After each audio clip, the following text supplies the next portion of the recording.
Boa tarde a todos e a todas, sejam todos bem-vindos a mais um evento, a mais uma ação aqui do CPConf, junto com o terceiro congresso UFG. É um prazer estar com vocês aqui discutindo o tema de hoje. Aqui ao meu lado eu tenho o professor Ricardo Monge. Ele vai falar sobre metodologia de pesquisa e inteligência artificial. O professor Ricardo Limonge França Coelho é doutor em administração na linha de estratégias de marketing pela FGV, com estágio doutoral na Cornell University, sob supervisão de Vita Hall, pós-doutorado em economia comportamental aplicada ao marketing pela UNB, e pós-doutorado em Machine Learning aplicado ao marketing pela URGS. Professor adjunto na Universidade Federal de Goiás, professor visitante na Universidade de Santiago, no Chile, e na Monash University, na Jamaica, professor permanente do programa de pós-graduação em administração na UFG e na UFO, coordenador do MBA em Marketing Estratégico da UFG, coordenador de pesquisa do eixo de gestão de negócios nas escolas do futuro do estado de Goiás, lidera o tema de pesquisa na divisão de marketing desde 2019, da AMPAD, e desde 2021 na EMPRAD. Possui formação em estatística espacial, data science, machine learning. Suas pesquisas já foram indicadas e premiadas nas bases internacionais da Emerald e eventos científicos como SEMEAD. Professor Ricardo, fique à vontade para a sua apresentação. Perfeito. Bem, primeiramente, muito boa tarde a todos e a todas. Reforçar meu agradecimento aqui ao Programa de Pós-Graduação em Contabilidade pelo belo evento, para conseguir cada vez mais promover, né, a discussão do belo trabalho que tem sido feito aqui dentro da Universidade Federal de Goiás. Parabéns pela programação, tive a oportunidade de acompanhar um pouquinho os eventos de artigo, é sempre fundamental todo esse trabalho. Por gentileza, professor, se puder compartilhar minha tela, perfeito. Bem, pessoal, acredito que todos vocês, de alguma forma, já tenham tido o contato para trabalhar especificamente com inteligência artificial de alguma forma, tá? Talvez há um ano aproximadamente houve sim uma grande revolução quando nós começamos a trabalhar com essa lógica de dados, com essa lógica da inteligência artificial, mas eu vou obviamente me ater um pouco aí a uma perspectiva da pesquisa científica. E vamos tentar discutir algumas expectativas. Cada vez mais, obviamente, eu começo a ter cada vez mais volume de dados e eu começo a pensar, poxa, será que tudo que eu estou fazendo de maneira manual, será que tudo que eu estou desenvolvendo de maneira mais automatizada, como é que esse processo efetivamente pode ser melhorado, principalmente em velocidade? Para guiar um pouco a nossa discussão aqui ao longo dessa hora, vamos colocar inicialmente dois principais conceitos, tá? Necessariamente, a minha visão, eu tenho discutido isso nos eventos que eu tenho sido convidado, pensando, obviamente, eu vou me ater ao nosso contexto aqui de pesquisa científica, mas a inteligência artificial usada em pesquisa científica, ela tem que ser meio e não fim, tá? Isso é um ponto importante. Por quê? A grande parte das revistas científicas atualmente estão bastante preocupadas em como que efetivamente os pesquisadores em diferentes estágios de carreira estão usando pesquisa científica, tá? Porque basicamente eles estão entendendo nesse primeiro momento, depois se vocês quiserem, fiquem-se para vontade de colocar as perguntas aqui no chat para que a gente possa bater um papo, mas de maneira geral as preocupações é que eu possa melhorar o texto. É mais ou menos o que se torna comum na academia, em que eu vá no chat GPT, por exemplo, pego um texto em que eu já escrevi e peço para ele fazer algumas eventuais melhorias. Só que existe uma outra expectativa, que é um conceito que eu quero que vocês guiem. Primeiro, se a inteligência ela é meio não fim, então ela vai estar ajudando no processo, não ela vai fazer para mim. Uma outra expectativa é que, obviamente, dentre vários conceitos que a inteligência artificial tem, um termo cunhado lá na década de 1950, que a inteligência artificial é uma automação de atividades. Vamos pensar dessa forma. Mas vão entender a partir das ferramentas. Dentre os temas que eu acabo discutindo, eu sempre acho que faz total sentido eu começar a pensar E aí vocês aqui que trabalham, né, com essa área de contabilidade, controladoria e finanças, vão concordar bastante. Em geral, se usa bastante dados públicos, né, dados secundários nesse contexto. Então, você está pegando dados da empresa, que obviamente já aconteceu, e obviamente também pode acontecer dados primários. Mas nós estamos passando hoje na academia, sem sombra de dúvidas, do movimento que faz questionar todo o processo em que nós fazemos a pesquisa e a inteligência artificial. Nesse contexto, necessariamente vai ter uma grande mudança, que é pensarmos na replicabilidade. Tá? Ou seja, aquilo que eu estou fazendo na pesquisa, outro colega, outro pesquisador, ele tem que conseguir replicar. E isso está muito ligado a uma filosofia que eu tenho investigado, que é uma lógica de ciência aberta. Como que efetivamente aquilo que eu estou fazendo pode efetivamente contribuir e ser replicado. Então, nesse sentido, já me coloco totalmente à disposição de vocês aqui, para que vocês possam interagir.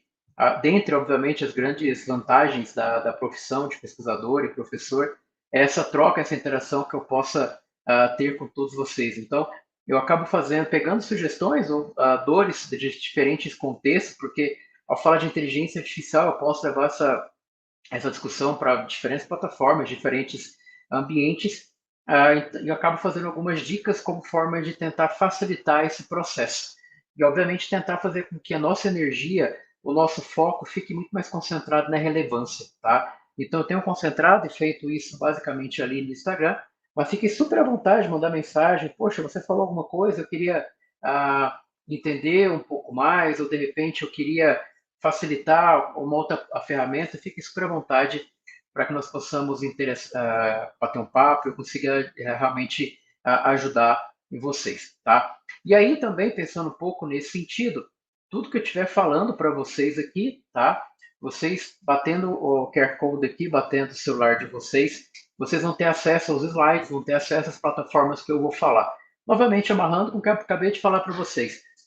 O grande desafio nesse processo é que cada vez mais aquilo que nós estamos aprendendo fique público e, obviamente, faça com que eu consiga facilitar ou aprimorar bastante os colegas. Então, quanto mais nós ajudarmos, a academia vai melhorar, todo o nosso conhecimento vai ser, obviamente, compartilhado.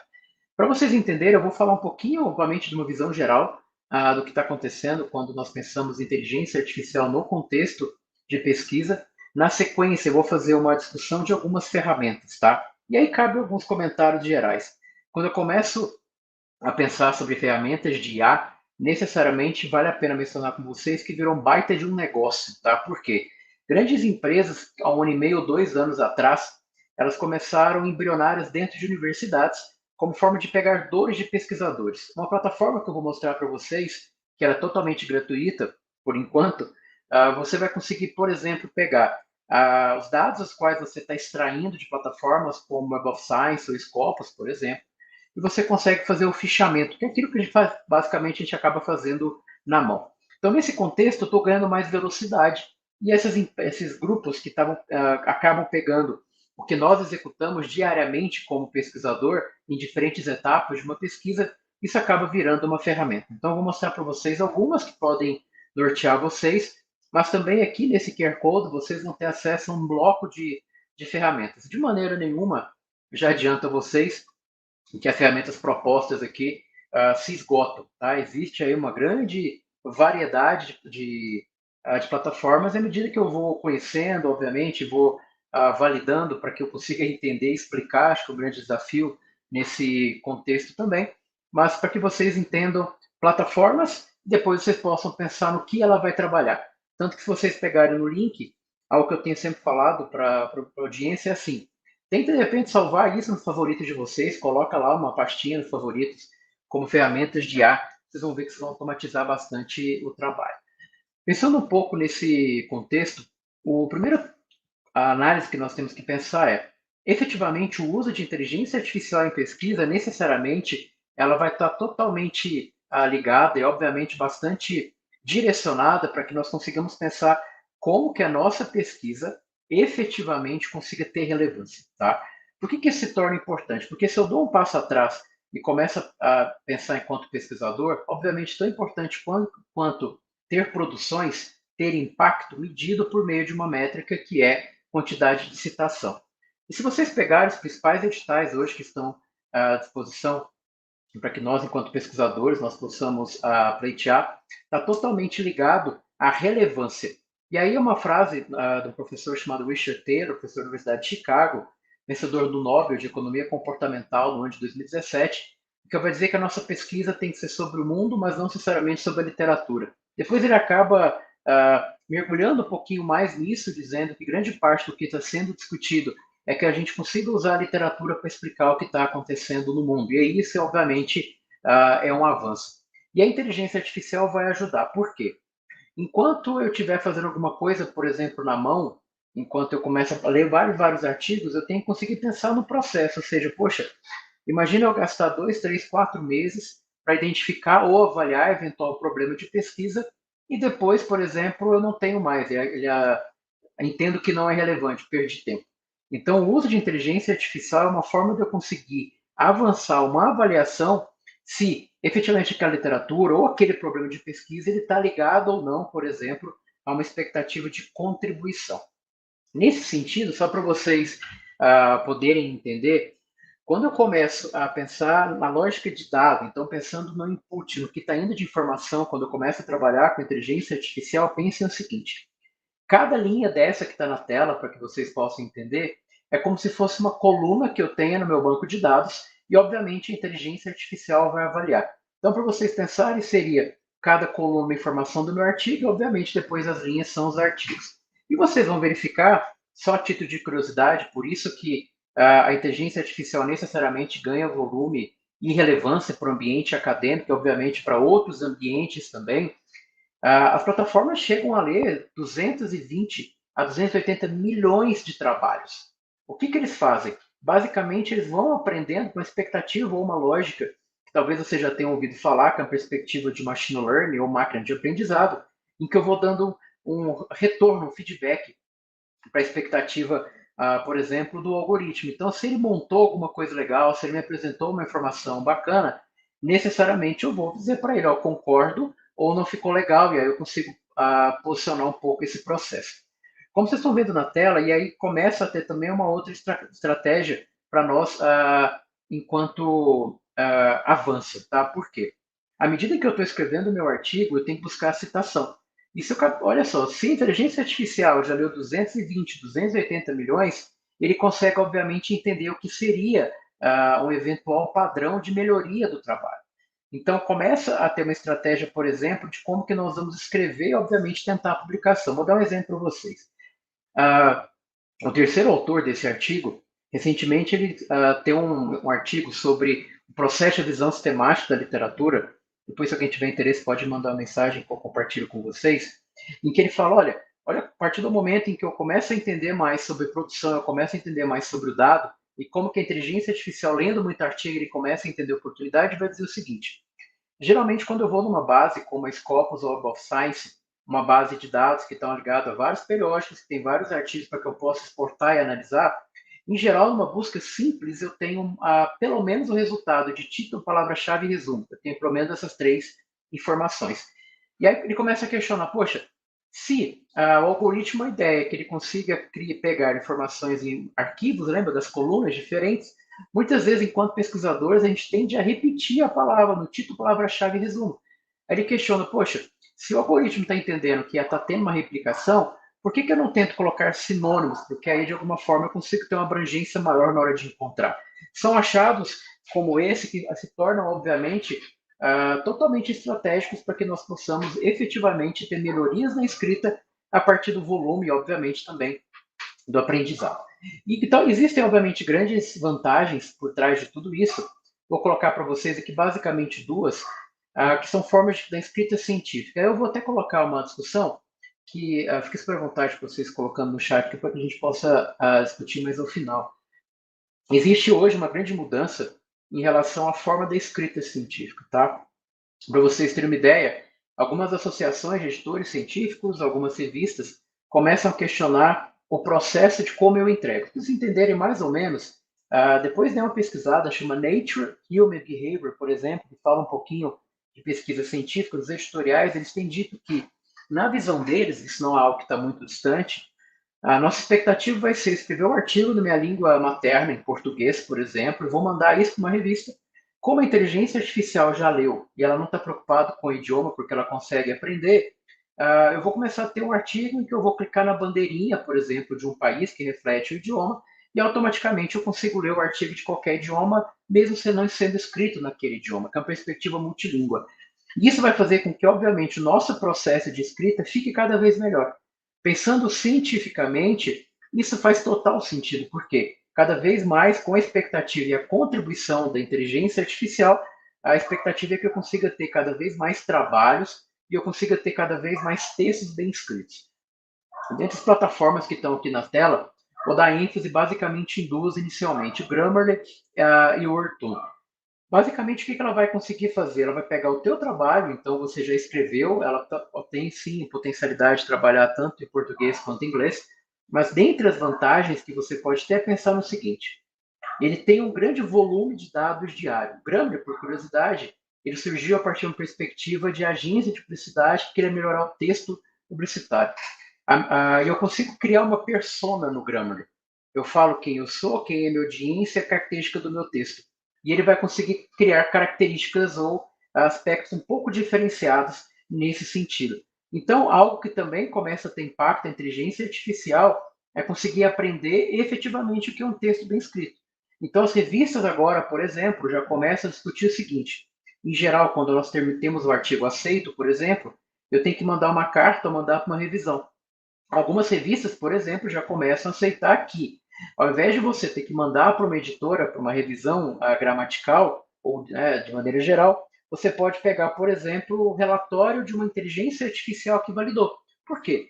Ele está lendo uma quantidade absurda de informação, então ele tende a aprender e fazer recomendações muito mais precisas. Uma outra ferramenta, eu vou mostrar daqui a pouquinho a tela para vocês, é o Wordtoon, que nada mais é do que uma ferramenta em que é aquele momento em que nós começamos a escrever o nosso trabalho e fala, cara, eu não consigo mais mexer. Não sei se vocês têm, chega uma hora que a gente olha para o texto e fala, não consigo mais fazer nenhuma mudança nesse texto. E basicamente ele vai fazer sugestões de como que você pode reescrever ao mesmo trecho. Isso vai ajudar muito para que, obviamente, eu consiga melhorar. E a última, que eu não vou mostrar a tela, mas só para curiosidade de vocês, que é o Language Tool, ele vai ajudar você principalmente com o idioma de português. Ele escreve e organiza muito bem. Então, só para vocês entenderem o funcionamento da plataforma, essa aqui é a tela do Grammarly. Como eu falei para vocês, aqui eu consigo necessariamente criar uma persona. Então, eu digo lá, ó, meu domínio, eu quero que meu texto seja escrito de maneira mais acadêmica, a minha intenção é que meu texto seja mais convincente, a minha audiência de expert e a formalidade que seja formal. Ele vai automaticamente, a partir de uma base de escrita, em que os usuários deram um retorno dizendo se estava muito bom ou se estava muito ruim, por exemplo, ele vai conseguir fazer toda a mudança.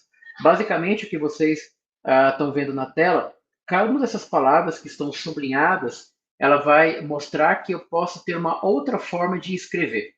E uma sugestão que ajuda bastante. Geralmente, quando nós escrevemos um texto, por exemplo, em português, e depois eu quero pegar esse texto e levar para inglês, eu tenho que trocar voz ativa, voz passiva, eu tenho que trocar flexão de verbo, mexer um monte de informações.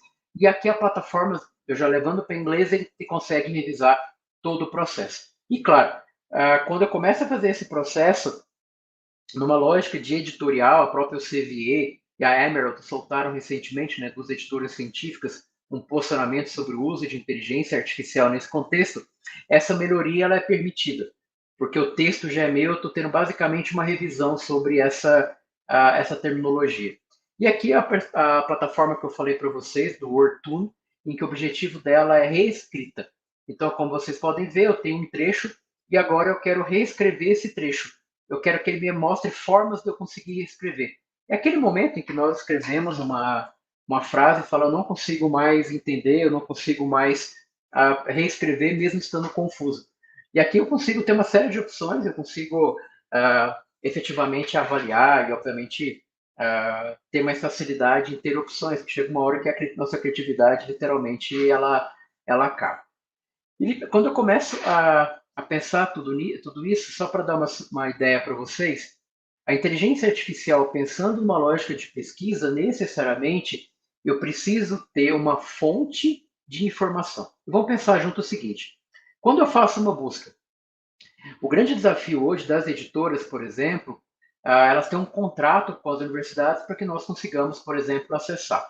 Isso quer dizer que ela não é aberta, então a inteligência artificial não consegue ir lá pegar a informação. Ela precisa, obviamente, ter acesso aos documentos para que ela possa efetivamente aprender. Isso, de alguma forma, a comunidade científica acabou criando plataformas em que consigam reunir a maior quantidade possível de informações para que os algoritmos de inteligência artificial, no contexto de pesquisa, efetivamente eles possam ser desenvolvidos. A plataforma que eu sugiro para que vocês depois naveguem e possam conhecer um pouquinho mais é a plataforma que está aqui chamada de Semantic Scholar, tá? Basicamente, o que ela faz? E aí cabe uma informação interessante. As plataformas de inteligência artificial, sempre quando vocês verem o campo de busca, vocês podem trabalhar com a mesma lógica que vocês aprendem na formação, que são os operadores booleanos. Eu pego uma palavra mais a outra, uma palavra e a outra, coloco entre aspas, enfim, eu posso fazer algumas junções de palavras e eles vão conseguir entender.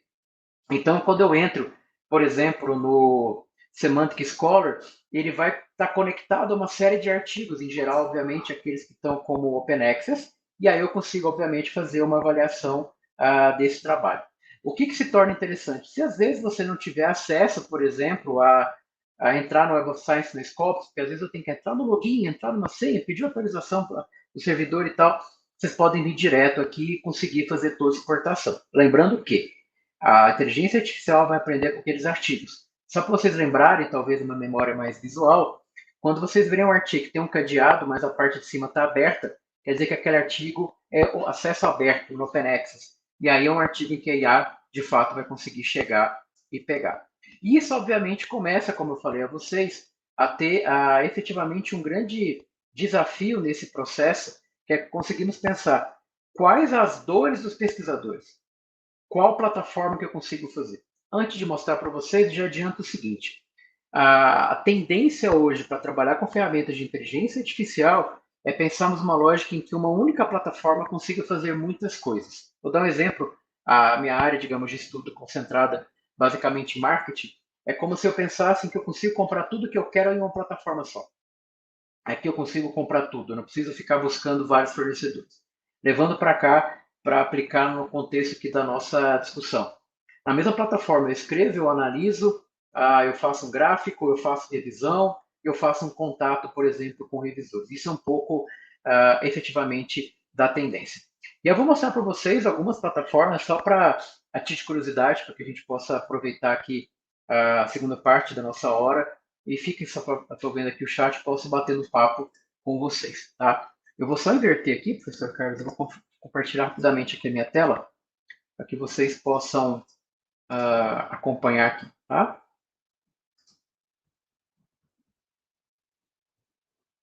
Perfeito. Então, a título de curiosidade, aqui, ó, esse aqui é o Semantic Scholars, eu vou colocar termos, por exemplo, ó, Consumer Behavior, né? Vou puxar um pouquinho para a minha área. Basicamente, o que ele vai conseguir fazer? Ele está indo em uma base, como vocês podem ver aqui, ó, mais de 5 milhões de trabalhos, e ele está indo buscar as informações, obviamente, que ele já teve acesso. E muitos dele, por exemplo, eu já tenho inclusive acesso ao PDF se eu precisar. Então fica como uma sugestão mais visual do que vocês conhecem, em que pode efetivamente avaliar ou facilitar vocês pesquisarem artigos sem necessariamente mergulharem lá no universo do Web of Science e do Scopus. A primeira plataforma que eu mencionei a vocês está disponível no material, eu estou à disposição de vocês para que nós possamos interagir. É essa plataforma aqui chamada de Consensus. É uma plataforma que está crescendo bastante. Para os usuários de ChatGPT 4, vocês conseguem ter uma baita de uma conexão, se vocês instalarem lá, quem conhece o plugin, você consegue usar a plataforma. O que ela vai fazer? Ela tem uma expectativa muito legal. Eu vou amarrar com o que eu falei no início, olha só. O meu argumento com vocês inicial foi: nós precisamos cada vez mais termos pesquisas de alto impacto. E, obviamente, essas pesquisas precisam ter um impacto e uma contribuição social. Então, eu preciso mostrar efetivamente como que a ciência tem impacto na sociedade. Só que antes de eu efetivamente mergulhar, antes de eu coletar dados, antes de eu mergulhar no mundo da pesquisa, na literatura, enfim, o argumento que nós podemos pensar é mais ou menos o seguinte: poxa, mas será que essa pesquisa, ou será que esse tema realmente ainda é relevante para a ciência? Será que as pessoas de alguma forma já não encontraram totalmente isso? É mais ou menos uma expectativa nesse contexto. E aí, obviamente, qual que é o desafio que eu tenho por trás de tudo isso? Eu tenho que fazer uma pergunta neste contexto, só para vocês entenderem. Eu tenho que fazer uma pergunta, e no caso aqui do consenso, necessariamente, eu preciso fazer uma pergunta que haja uma relação. Pensei numa regressão x e y, tá? Alguma coisa causalidade vai dar uma briga, né? Mas assim, alguma coisa relaciona com a outra. Então, o que eu faço nesse caso? Uma pergunta padrão só para mostrar para vocês. Será que uma mente mais relaxada melhora a saúde mental? Ótimo. O que ele vai fazer? Como vocês podem ver aqui, eu vou mexer o mouse para chamar a atenção de vocês, do lado direito, ele vai criar um termômetro.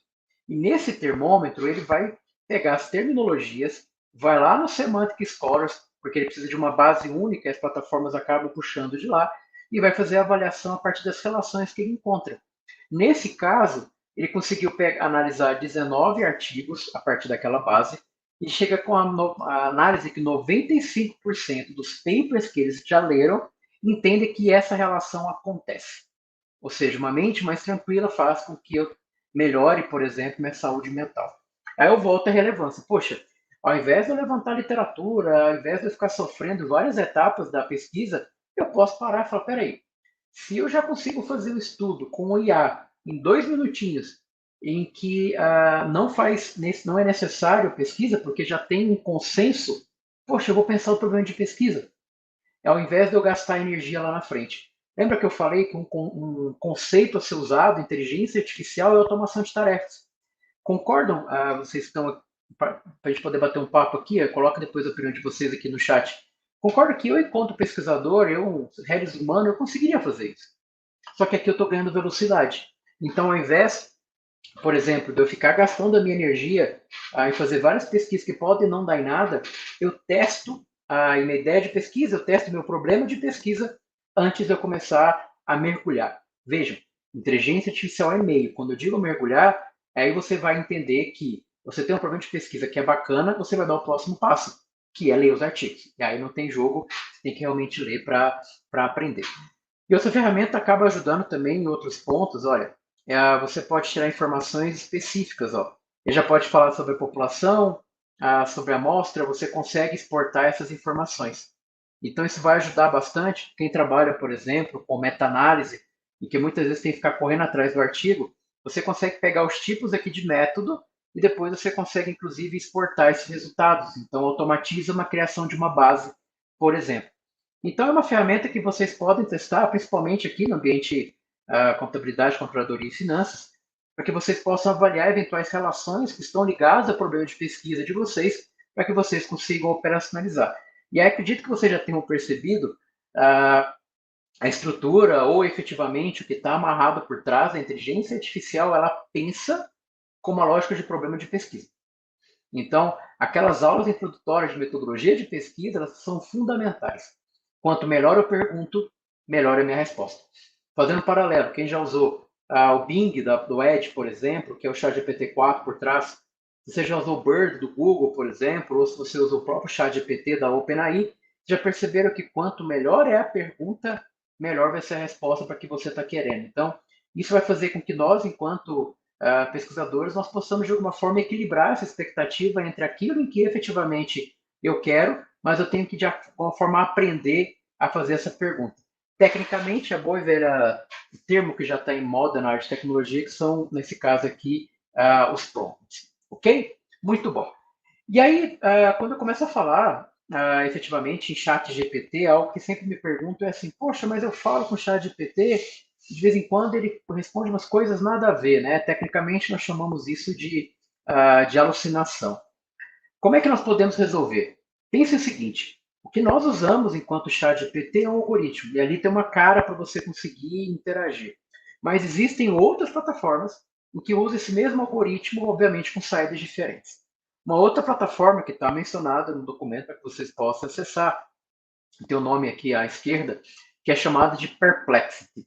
É uma plataforma que ela usa também, se você tiver, por exemplo, o plano pago aqui, ela vai usar alguns algoritmos inteligência artificial generativa, que é uma outra discussão sobre o tema, mas aqui, basicamente, eu posso fazer uma pergunta para explorar um tema. Então, poxa, eu estou querendo fazer um projeto de pesquisa, ou meu orientador falou um conceito que eu não conheço. Então, eu posso vir aqui e chamar de maneira bem genérica, o Marketing Analytics.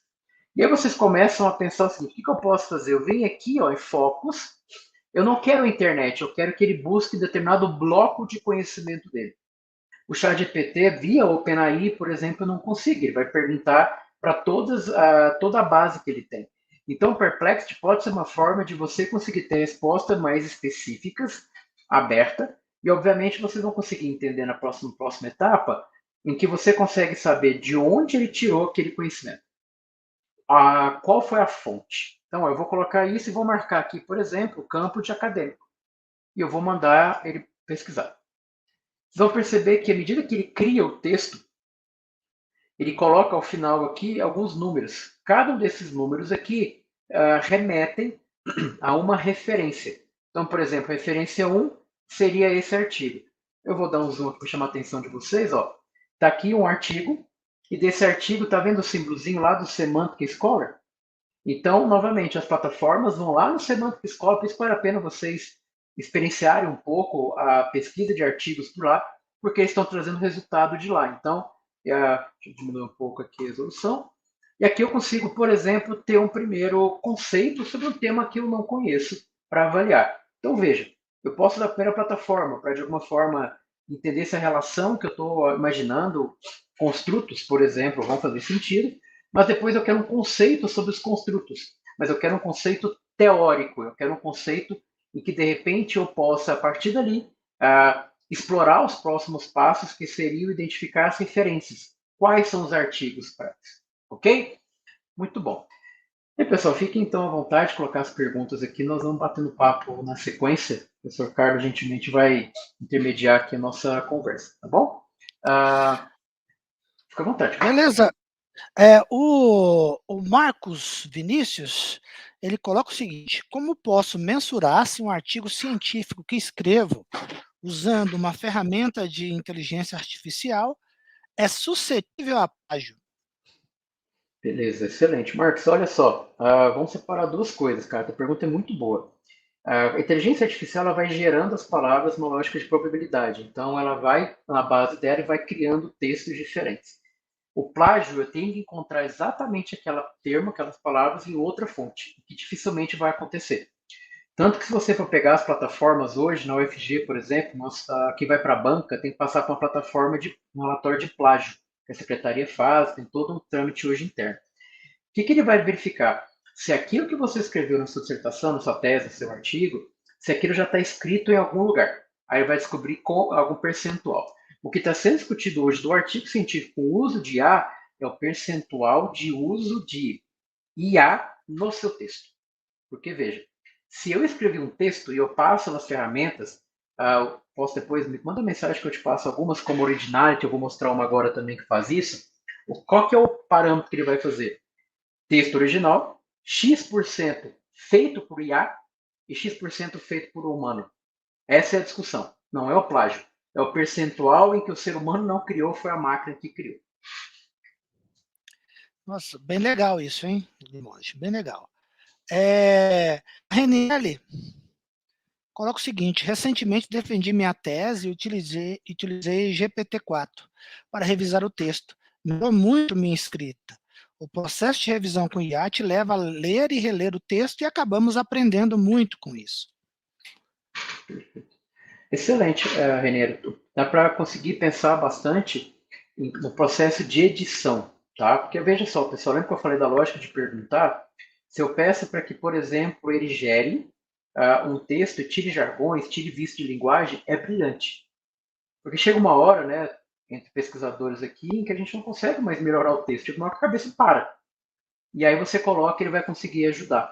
E o próprio chat GPT-4, ele ajuda sensivelmente, porque ele vai fazendo uma avaliação. Você pode pedir para ele agir como revisor experiente, por exemplo, e pede para ele dar uma nota daquele texto, o que pode ser diferente. Poxa, isso ajuda muito, porque tipo, uma hora que você não consegue mais fluir com uma boa experiência que a RNL teve. Tá? Bem, Eu vou mostrar então uma outra plataforma. O professor Carlos está aqui gentilmente para ajudar. Fique à vontade para as provocações aqui no chat, tá? Essa aqui, pessoal, é uma das plataformas, ao meu ver, que provavelmente pode ajudar muito vocês. Sempre quando eu mostro a plataforma, eu faço uma brincadeira que é a seguinte: quantos de nós, estou me incluindo nesse meu comentário, não temos uma pasta no computador escrita assim, artigos para ler? Aquela pastinha em que nós vamos pegando artigo de colega, artigo de grupo, ou que nós recebemos por e-mail, e aí nós pensamos assim, um dia eu vou sentar e vou ler. Provavelmente essa pasta, que a gente acaba deixando ela meio que escondida. O que a plataforma, o que a IA pode fazer? Eu não preciso, vamos imaginar, tá? Dar um número só para ilustrar. Poxa, se eu tenho 100 artigos nessa pasta, eu não preciso ler 100 artigos. A inteligência artificial pode ler para mim, para que eu, enquanto pesquisador, eu consiga ter a informação ou a avaliação que de 100 artigos, 20 estão muito aderentes ao que eu preciso. Aí eu vou parar e ler 20. Pensando no fluxo aqui, ao invés de eu ter que ler 100 para descobrir que 20 que estão me ajudando, a IA pode facilitar o processo. E aí onde que efetivamente a expectativa do OpenAI ajudou muito? A forma de interagir com a informação, a forma de interagir com o artigo, ela é simples, é um bate-papo. Não tem código, não tem programação, não tem absolutamente nada. Tá? É um pouco dessa expectativa. Essa plataforma, acredito que vocês consigam ver, que está rodando algumas informações na tela, porque eu estou direto aqui na internet. Vão ver que ela já leu um pouco mais de 280 milhões de artigos, 280 milhões de artigos, e já o último ponto de corte é outubro, então você consegue ter informação muito rápido. Eu vou mostrar o processo da IA ajudar você para ler, mas também outra informação que eu acho que é válida aqui no restinho de tempo que nós temos juntos, tá? Ó, se você tiver numa etapa em que você precisa aprimorar o seu problema de pesquisa, tá? Quem já passou por uma escrita, vou concentrar meu argumento mais na dissertação na tese. Você precisa montar um argumento para que o problema de pesquisa seja bom o suficiente. Muitas vezes, a primeira coisa que o revisor, o avaliador vai bater o olho. Então eu coloco aqui, ó, marca aqui, e repare que à medida que eu estou escrevendo, ele está pensando, ó. Quando eu paro de escrever, vocês vão verificar que eles vão listar na parte inferior uma série de perguntas. Olha que interessante. Eu coloco a palavra-chave que me interessa e ele vai, na base dele de 280 milhões de artigos lidos, ele faz um filtro. Isso está no FAQ da plataforma, tá? Ele vai fazer um filtro por palavra-chave, usa alguns algoritmos de similaridade, e vai mostrar potenciais problemas de pesquisa sobre aquilo. Mas como é que ele monta isso?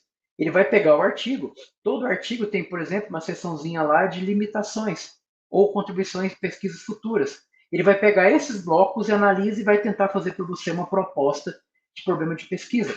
Ou seja, ao invés de eu ficar quebrando uma cabeça, poxa, qual é o problema de pesquisa? Usa a IA para fazer esse processo. E o mais importante, agora eu vou pedir para que ele faça algo que nós fazíamos na mão também, que é o fichamento.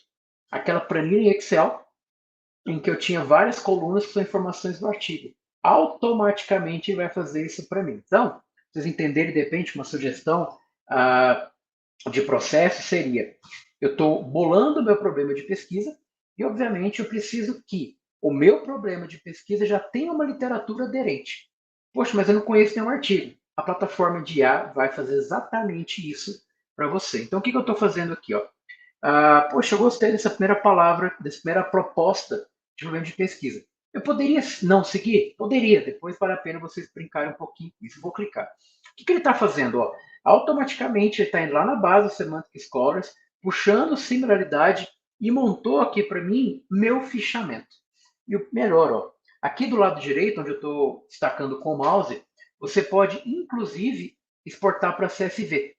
Alguns periódicos, por exemplo, obviamente vale a pena conhecer um pouco da política editorial, mas às vezes na sessão de introdução, na sessão de diferencial teórico, depende bastante, eles pedem uma tabela concisa em que eu mostre o estudo objetivo, o estudo de limitação, que eu faça uma comparação sobre método, uma comparação sobre contribuição, e na última linha eu coloco meu estudo e evidencio para o meu leitor quais são as contribuições do meu trabalho. Então, uma tabela como essa, volta ao meu argumento. Eu, enquanto Harris humano, eu conseguiria fazer. Só que imagina o tempo que eu gastaria para fazer uma tabela como essa. Basicamente, o que eu faço aqui, eu posso pegar todas as opções, ainda posso clicar aqui, ó, em filtros que eu consigo trabalhar, E ainda nesse caso, ó, ainda posso, nesse caso eu deixei tudo previamente marcado, mas você ainda pode colocar mais tabela. Vou dar só uma chegadinha para o lado para vocês verem. Ó. Paper, insight, tem uma lógica de teoria, conclusão, resumo, resultado, método e por aí vai. Então, tudo aquilo que muitas vezes nós faríamos efetivamente na mão, PDF, Excel. Lê, preenche, é igual que a gente nem consegue encontrar, eu estou validando. Amarrando com o que nós conversamos anteriormente. Antes de efetivamente bater o martelo, essa é a minha pesquisa, deixa eu testar. Deixa eu verificar a qualidade dos artigos que estão discutindo. Deixa eu conseguir avaliar efetivamente a relevância daquilo que eu estou fazendo. E aqui, obviamente, eu consigo explorar, levar e trabalhar. E aí, como vocês podem ver aqui também na tela, eu posso aqui, onde estou destacando com o mouse, tem uma lógica chamada de perguntar para o Copilot, que é a mesma lógica do ChatGPT. Eu vou perguntar, ele vai responder. Então, tem vários artigos e eu vou fazer agora um critério para que eu descubra, por exemplo, se esse artigo é relevante para mim. Minutos atrás eu falei para vocês, se eu tiver uma pastinha, por exemplo, com mais de 100 artigos, eu preciso fazer um filtro se aquele artigo vai ou não vai. Vocês vão usar a mesma lógica, tá? Basicamente, vocês vão colocar os artigos aqui e vocês vão clicando e batendo papo. Então, eu vou clicar aqui, por curiosidade, ó, e vou fazer uma pergunta sobre o paper para a plataforma. Essas perguntas que vocês estão vendo aqui, em geral, elas rodam de tempos em tempos, porque elas são as mais comuns, tá? Então, olha, me fala direcionamento de pesquisa futura. Ponto. O que ele está fazendo? Obviamente, ele vai lá no trabalho e vai começar a fazer a leitura e mostra, olha, isso aqui são as coisas mais importantes. E aqui embaixo, para destacar, a marca que eu tinha colocado para vocês, que é você poder dar um feedback para quem gosta de machine learning. Tem 3 termos só para posicioná-los tecnicamente para quem gosta dessa área. Eu tenho aprendizado de máquina supervisionado, não supervisionado, predição e exploração de dados. E eu tenho uma outra que está crescendo bastante, chamada sistema de recomendação. É que eu pego as informações e tento fazer propostas. Para a realidade, é como se eu pegasse uma histórico de ações, histórico de desempenho de carteira e proponho, por exemplo, uma outra carteira. Mais ou menos a lógica que se cresce bastante. O MIT tem soltado algoritmos muito legais nessa área. Eu venho aqui, dou um feedback para o centro de recomendação. Olha, valeu, você conseguiu me dar uma resposta legal. Ponto. E aí aqui eu consigo, inclusive, colocando outras perguntas ou até mesmo customizando, tá? E aí, para mostrar para vocês aqui mais um ponto, deixa eu só voltar aqui na tela inicial. Aqui, se vocês colocarem no lado esquerdo, caso alguém consiga acompanhar aí pelo navegador de vocês, tá vendo que eu tenho uma opçãozinha aqui embaixo, ó, que foi a pergunta do Marcos Vinícius, quando ele falou sobre o plágio. Eu falei, deixa eu apresentar uma plataforma. Olha aqui, ó, detector de AI. Eu vou clicar aqui. Basicamente, obviamente, já tem um texto aqui feito por ele, tá? O que a plataforma fez? Tá vendo que aqui, ó, do lado direito, ele chegou a um percentual. Esse percentual vai dizer o seguinte: esse texto que você está colocando, ele é 67%, a chance é 67% que esse texto ali tenha sido escrito por uma máquina e não por humano. Isso é o ponto em que as revistas científicas estão investigando. A discussão hoje, dentre os principais periódicos, mundo afora, é a avaliação que eu preciso, de alguma forma, fazer uma análise. O plágio, ok, há percentuais a serem discutidos que já estão, digamos, nos manuais principais, mas, do lado de cá, eu preciso ponderar um pouquinho, que é uma discussão do processo de programa, secretaria e tal, é pensar qual vai ser o percentual aceito em relação a IA no meu texto. Porque vamos pensar junto. A Reniele compartilhou conosco aqui a experiência dela de melhoria do texto. Mas a partir do momento em que a Reniele pegou o texto original da tese dela e jogou no chat GPT, ela saiu de um texto 100% humano, ela sai para um texto, digamos, 80%, 70% humano, porque a inteligência artificial organizou aquele texto. Então há uma discussão hoje, a título de curiosidade, para que vocês possam operacionalizar um pouquinho eventuais intervalos de como que isso efetivamente pode, por exemplo, ser aceito ou não, tá? E aqui essa é uma forma de vocês poderem efetivamente validar. E aí uma outra alternativa, ainda pensando um pouquinho nesse contexto, é dizer o seguinte, ó, Ou eu faço um problema de pesquisa a partir, por exemplo, da literatura, do semântica que eu mostrei para vocês, ou, de repente, um caminho sequencial que eu poderia vir colocar, eu já tenho os meus artigos. Lembra aqueles 100 artigos escondidos na máquina? Se vocês subirem um artigo, por exemplo, eu coloco alguns aqui como teste, eu quero pegar esse artigo, por exemplo.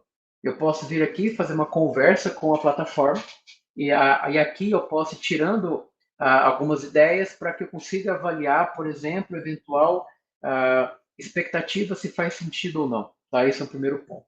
E essa plataforma tem outro aspecto que eu acho que vale super a pena também. Estou lendo o artigo, pô, legal. Ixi, tem uma tabela aqui que eu não entendi, olha, tem um monte de letra aqui. O que eu posso fazer? Ó? Eu clico aqui em explicar matemática e tabela e vou fazer a seleção. Quando eu faço isso e confirmo, o que ele vai fazer? O algoritmo vai automaticamente ler o documento. Deixa eu tirar essa tela. Ele vai ler o documento, obviamente, vai pegar o momento em que eu marquei para cima e para baixo e vai comparar com a base que ele leu. Como, em geral, principalmente econometria, em geral, a forma de declarar as variáveis de alguma forma são parecidas e a forma de chamar a variável também, ele consegue gerar uma explicação sobre tabela. Então, quando você estiver lendo, por exemplo, um artigo e você estiver com dificuldade de, poxa, eu quero agora,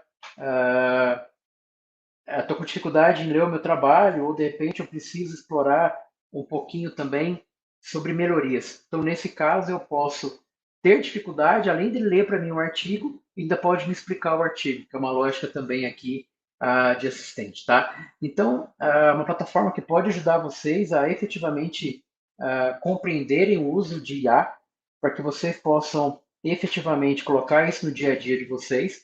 Primeiro, testar o problema de pesquisa, se ele faz sentido. Depois, vocês podem montar conceitos para a plataforma do Perplexity. Depois, eu posso pedir para que leia meu artigo, ele me explique o artigo também nesse sentido. Tá? São plataformas mais simples. E uma outra que pode ajudar quem tiver, por exemplo, numa etapa, a última que eu vou apresentar para vocês aqui, para que a gente possa bater um papo no final e ficar dentro do horário previsto. Imagine o seguinte contexto. Às vezes, quando começamos a ler, e tem uma terminologia que o pessoal da área de pesquisa diz, chamado de overreading, tá? Chega uma hora que a gente lê pra caramba, a gente não consegue mais separar nada. E aí, muitas vezes, cada um tem um jeito de escrever, tá? Mas imagina, você pega um trecho lá, por exemplo, da revista, e leva para o Word, e vai fazendo uma série de edições. Só que chega uma hora que você fala, caramba, eu peguei esse trecho, e eu não lembro de onde era. Eu não consigo lembrar qual era a referência para eu citar. Olha que legal, essa plataforma chamada de Lateral, basicamente o que ela faz? Eu crio, obviamente, um projeto, e nesse caso, necessariamente, eu vou subir os meus artigos em PDF. Quando eu estou subindo os meus artigos em PDF, eu posso criar aqui, por exemplo, uma abordagem conceitual. Então, eu estou trabalhando com ROI, eu estou trabalhando com alguma coisa de alavancagem, estou trabalhando com métricas demonstrativos e tudo mais. O que eu tenho especificamente nesse momento? Eu posso pegar essa terminologia que me interessa, um conceito ou um construto. Nesse caso, eu coloquei, por exemplo, aqui espacial. E eu peço para que ele leia os meus artigos. Nesse caso, ó, eu quero que ele leia os artigos e mostre para mim aonde esse termo, por exemplo, pode ser localizado. Então, caso eu não tenha, por algum motivo, feito marcações ao longo do meu documento, em que eu não consigo identificar aonde estão, está aqui a primeira alternativa para que nós possamos facilitar o processo. Eu pego os artigos, eu pego aquela base teórica, que para mim faz total sentido para que eu operacionalize, só que eu preciso achar essa referência. Então, eu faço com que a plataforma leia para mim, mostre onde está, e, obviamente, fica mais fácil para que eu cite da maneira correta. Tá? Então, vai ajudar a otimizar bastante o tempo de leitura. E aí, uma dica final é pensar da seguinte forma: não faz nenhum sentido e vai gerar muito mais dor de cabeça para vocês o seguinte: adotem um programa de gerenciamento bibliográfico para trabalhar com IA, trabalhar com sua pesquisa, porque senão é um nível de retrabalho totalmente absurdo, tá? Provavelmente vocês ouviram falar EndNote e Mendeley, são os mais conhecidos. A minha sugestão é que vocês deem uma chance para este rapaz aqui, ó, Zotero. Ele, basicamente, o que vocês vão fazer? Vocês vão pegar todos os artigos, todas as bases de vocês, e vocês vão documentar aqui. Por que eu estou sugerindo essa para vocês? Porque, nesse caso, as principais plataformas de IA, por link, vocês vão poder encontrar outras, vocês conseguem conectar direto. Vai ter literalmente um botãozinho para você clicar lá dentro e falar assim, pega meus artigos aqui que eu já mapeei. Ponto. Ele puxa para lá sem dar bug, sem dar nada. Porque o Mandarin de noite, às vezes você exporta para cá, importa para lá, às vezes dá dor de cabeça e quebra. Então adote um software de gerenciamento bibliográfico, o Zotero, que hoje tem o melhor nível de acessibilidade ou de interação com as plataformas de IA. Tá bom? Bem, para não estourar novamente aqui a programação de vocês, estou super à disposição de vocês para a gente poder bater um papo aqui no final também, puder ajudar, estou à disposição de vocês e reafirmo meu agradecimento aqui por estar aqui com vocês no evento.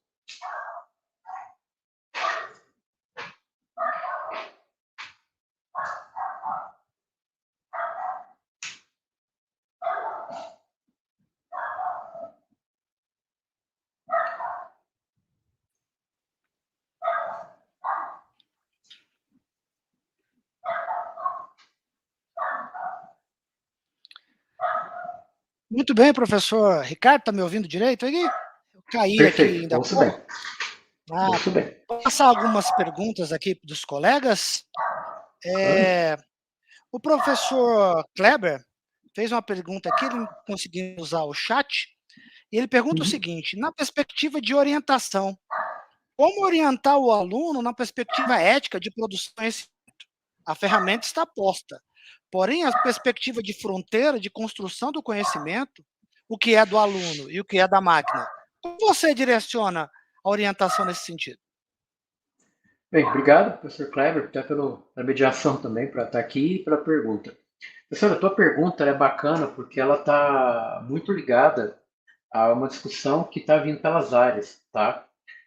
Por exemplo, falando da AMPAD, né, que todos aqui conhecem, a AMPAD com a professora Patrícia, que vai estar na nova chapa, uma das discussões é, de fato, criar diretrizes, por exemplo, para o uso de IA no processo. Assim como tem manual de boas práticas, precisa ser discutido. Como o professor Kleber bem coloca, ao meu ver, eu tenho tentado defender um pouco essa ideia. Vamos ver se vocês concordam comigo. Enquanto nós não criarmos, enquanto programa, enquanto instituição, uma diretriz de uso de inteligência artificial, nós vamos ficar com medo de usar. Porque nós vamos achar que está certo ou que está errado, ou que nós estamos fazendo uma coisa ilegal. Então, ao meu ver, é fundamental que os programas, professores, todos envolvidos, que a comunidade de pesquisa, que a gente pare e identifique assim, o que pode e o que não pode. A partir disso fica mais fácil.